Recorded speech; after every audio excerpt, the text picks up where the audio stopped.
Feel the waves cut through me. Hi guys, and welcome back to my channel.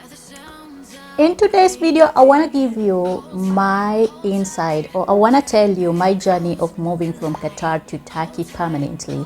I want to share with you the things I had to do and the process I had to use to actually move from Qatar to come here and stay here permanently.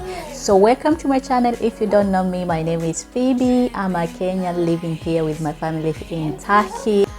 If you're new to my channel, in this channel or on this channel, we normally share about women related stuff in terms of money and beauty, and also I share a lot about Turkish people, Turkish culture, products here, opportunities here, how to make money in Turkey, relationships here, and all those good stuff. Okay, so welcome to my channel.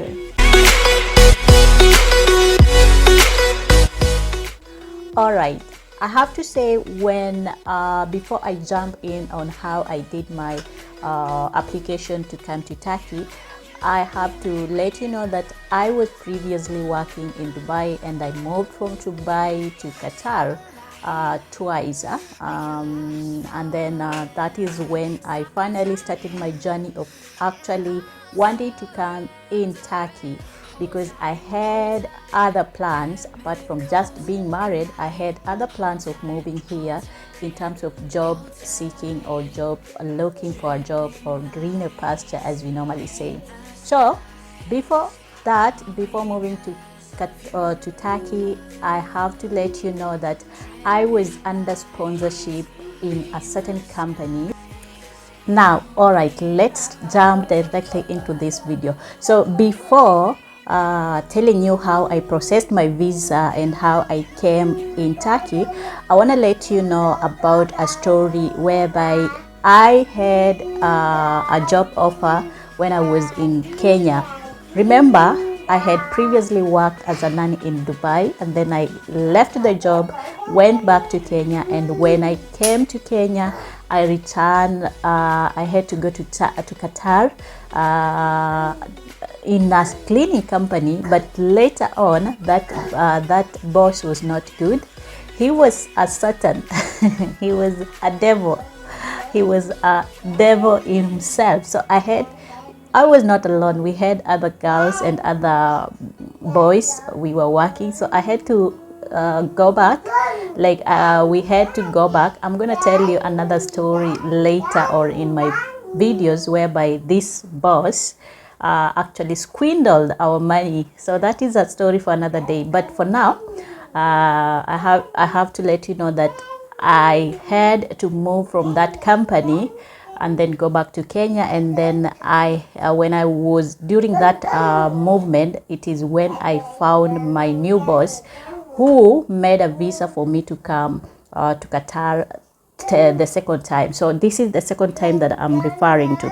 So I came with a company under sponsorship of this my boss. When I came to Qatar, I was coming as a supervisor in a certain cleaning company, because I had previously experience with cleaning company and also these housekeeping jobs. So my boss actually organized for me a visa. Then I came in his company.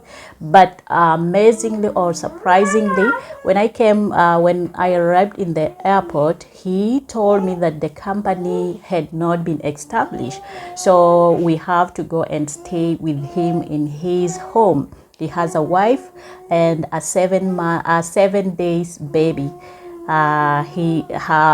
His wife just gave birth. So I agreed, and then because I knew we have other people, we went together. All right, so when we came in his home, remember, like I'm saying, it was a cleaning company. I found out that during that 3 days of me traveling, organizing everything for me to come, his nanny ran away and then leaving behind a 7-day baby. So because I was there and I was waiting for him to establish everything, because it was a new company, My boss, the lady was actually in a professional, doing another job. She asked me, why don't you help me have raise, like, be my nanny as you wait for the company to be established, for the accommodation and everything. I had the opportunity to refuse and go back to my country, or do the job and later return to my normal work as a supervisor in a cleaning company. So I thought wise, because as a mother, you know, you feel when because this my boss wife. This was her first baby in almost let's say in almost 40 years. So she was so protective and so caring about this child, and she didn't know much about taking care of the kid. And she was like, she doesn't know when the baby is crying, she doesn't know anything. She could come to me and ask me, what should I do? The baby does not want to actually breastfeed. What should I do? I've given her this and this. I've given him, it was a boy. So I could give I could give my boss now some advices, and then this advice that I could give, they actually help her.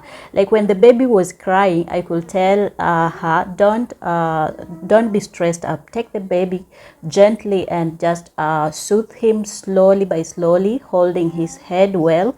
You're gonna be fine. If he doesn't want to actually take the breast milk, don't force him. Try to actually let him calm down and then give him the milk. So my boss loved me, the boss wife loved me from my advices.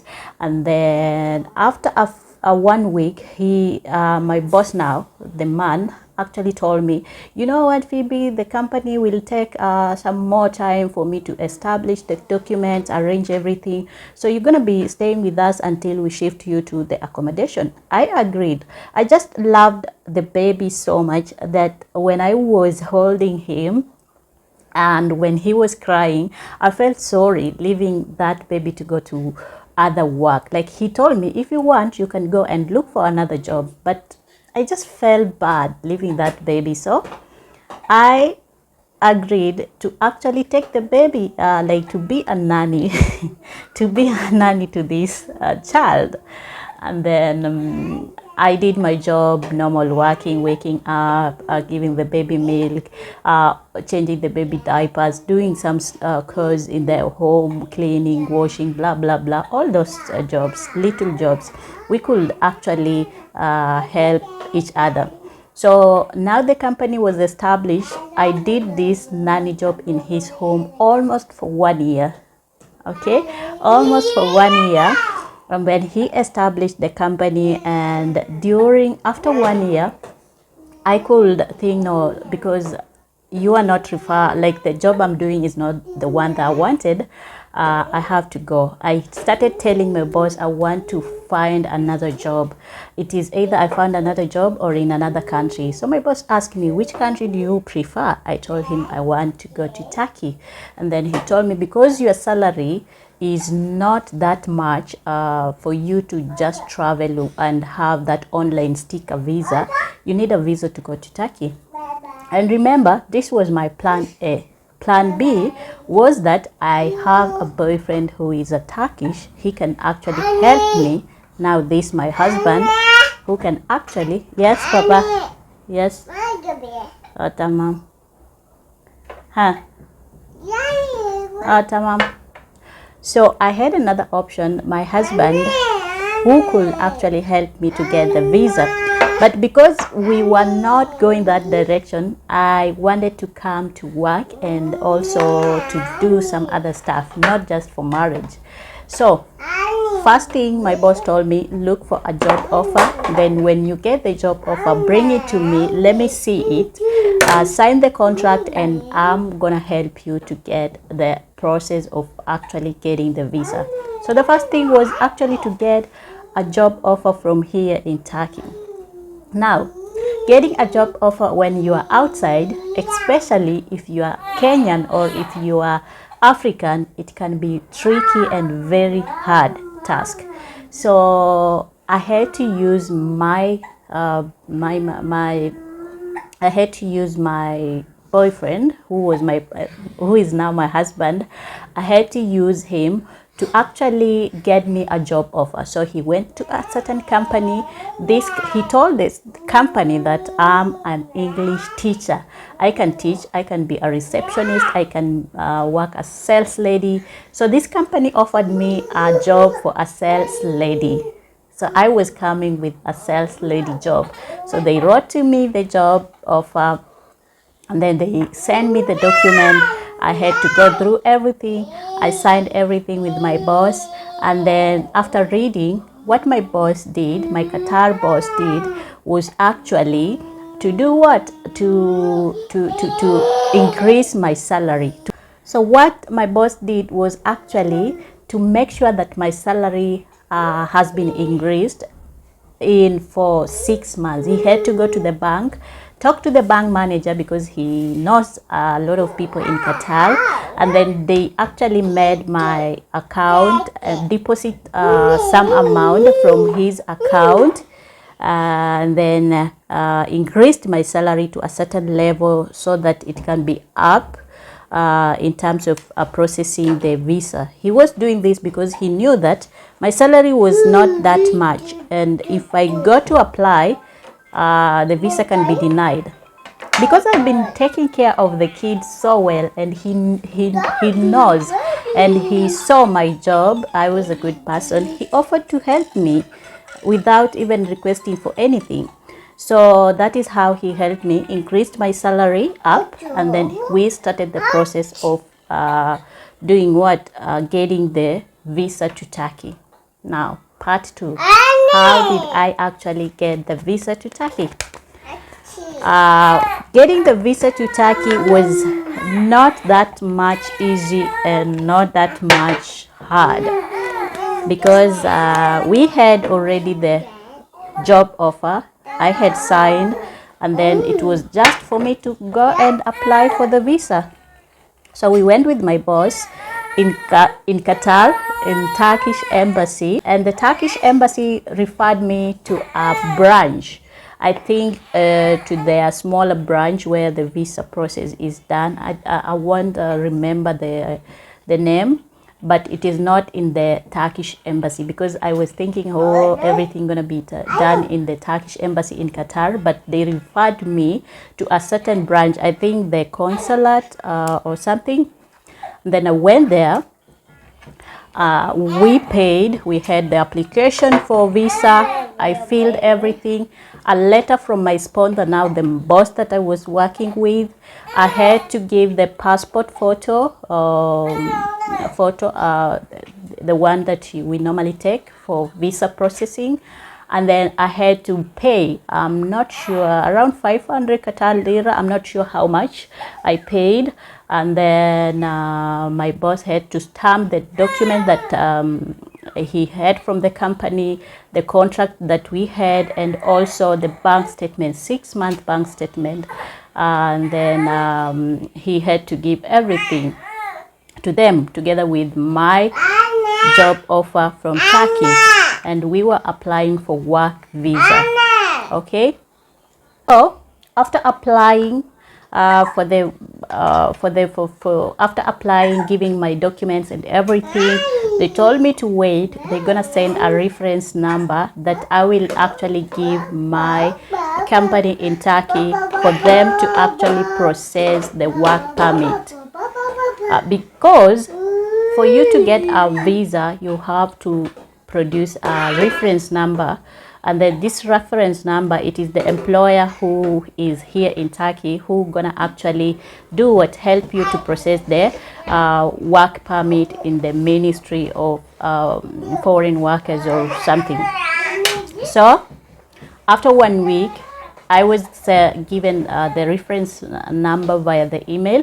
I sent to my husband, who was actually working with the company, and then the company started processing my work visa.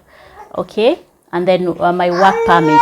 Once the work permit was out, that was after 2 months. I had to wait for 2 months, and during these 2 months, remember, I was not working. because my previous boss had actually looked for another girl, and she was actually doing working for them, and we were staying in the same house. And it's so amazing to share with you, because there are people who say that all Arabs are bad. Not all of them, they are bad. My bosses were not bad. They were Arabs, but they were not bad people. They gave me everything. Like, I could eat, I could drink, I could do anything in the house, I could go outside, I could do anything I want. That is after 1 year. And then after 2 months, I think 1.5 months, my visa was actually approved.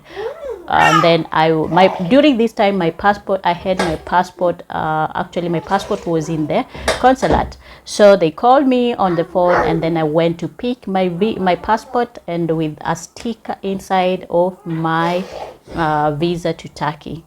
And that is how I started my process of coming to Turkey.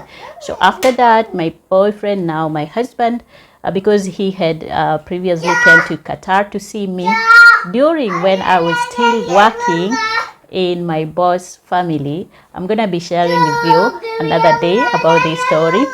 And then he paid for the flight, paid for everything, and then I booked a flight, then came to Qatar, came to Turkey. So easy, and that is how everything came out. Now you may be wondering, did I go to work like when I came here? Yes, I did work. I was working, but not that much working. They could send me just some small samples to pin and actually to calculate the amount, like just casual working. And then so that when they actually do the analysis, the record shows that I was working in that company, but in real sense I was not working. So after 1 year of being here in actually being here in not after 1 year, after 1 month, my now husband had to change my work permit to family residence, because we got married after a few months. Okay, that's how I permanently became a resident here in Turkey. I came in with a work permit, and then later changed the work permit to marriage or family visa. Okay, and then now I have my resident permit under his name, or as a married person to a Turkish person. So there is no wahala, there is no problem in any way. But I have to mention also, during this 1 year of my work permit, the company could pay tax, could pay my salary, and also could show to the government that I was working in their company. So that is how I came to Turkey. And if you have any questions concerning my travel or anything to do with coming to Turkey, let me know. If you like my content and you want to hear me giving you more experiences about traveling abroad, life here in Turkey, let me know in the comment section. If you like this video and you want to boost my channel, please give it a thumbs up, and also subscribe to my channel, and let's grow together. Until next time again, I'll see you. Bye bye. You want to say bye bye?